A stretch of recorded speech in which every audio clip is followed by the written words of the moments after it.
Well, hello everyone. This is Wilson Cole. I'm president of Adams, Evans, and Ross and Backdoor Hiring Solutions. And I want to talk to you guys today about signed agreements and unsigned agreements. And this is something that we have talked about a lot. And, let me kind of give you an overview. And I've talked about it so much that I think I may, and then there's a couple of states that I'm going to go over with you and specifically.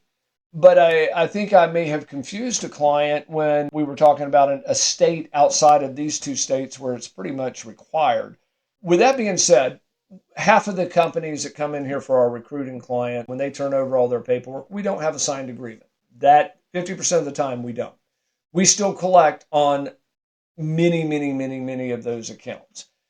But if we had our desire, we'd always want to have the agreement signed. The analogy that I've always used in the past, I stole from one of our staff attorneys, and that is, look at a signed fee agreement for a recruiter almost as a prenuptial agreement. If you sent over an agreement to your wife or soon-to-be wife or husband and said, hey, here's an agreement, I want you to sign it, and if you marry me tomorrow, you're agreeing to those terms and conditions if you sign it or not.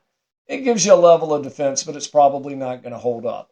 So kind of look at unsigned agreements as there's some risk. And there again, there's also some, I have clients that say I never send out a signed or get a signed agreement. I do, 30, 40 placements a year. There'd be 10 that I wouldn't do. So one a year I have a problem with. And that's fine. That's a business decision. Those numbers work for you. But understand that if you don't have a signed agreement, you're not going to be able to charge interest. You're not going to be able to get collection fees. You're not going to be able to get attorney's fees, even if it is in the agreement. Now, all of our staff, all of our litigating attorneys tell us that in all of the states. Secondly, there are a couple of states that are problematic when it comes to signed agreements. Number one on the list is Massachusetts. Now, we litigate through our forwarding attorney up there for the clients all the time and have a lot of success. But if the debtor finds that there is the law on the books that basically says, hey, if you don't have a signed agreement, it's no longer agreement. Their Supreme Court has ruled that. And as of the recording on this, the date that we're recording this video, I'm not aware of anything that changed it. So Massachusetts is a big one. Illinois, surprisingly, is becoming an issue. And New Jersey has several issues when it comes to recruiters. But unsigned agreements can be frowned upon there as well. So I'm not saying that if you don't have a signed agreement, I'm saying we can probably still help you collect it, even if it's in those states.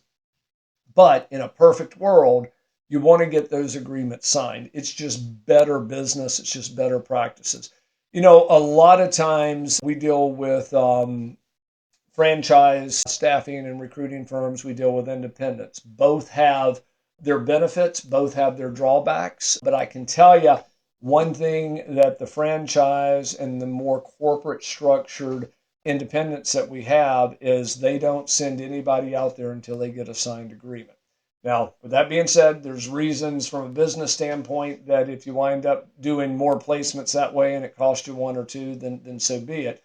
But get the signed agreement, especially if you're in New Jersey, Massachusetts, or Illinois. But understand that I'm not saying it's limited to those states. It's literally limited to county by county and judge to judge, because judges are going to view it differently. And the basic sad fact is most judges, in my opinion, don't put the same value that I think they should on the work that recruiters do. They look at it as, you supplied a resume. I don't think you're entitled to $40,000. I don't care what the agreement says. And if it's not signed, they could say, well, you really didn't have an agreement. So just kind of keep that in mind. And if you'd like for us to help you locate backdoor hires, go to backdoorhires.com, book a demo. We'd love to show you how that works. And then if you need our help with collections, go over to staffingdebt.com, book an appointment with myself or one of our staff attorneys. Thanks. Hey guys, it's Wilson again, and this video was brought to you by Backdoor Hiring Solutions. And if you like the content, make sure that you click the like button, and also if you want to receive additional videos, then please make sure to subscribe to our channel. If you'd like to learn more about our software, please visit our website at backdoorhires.com.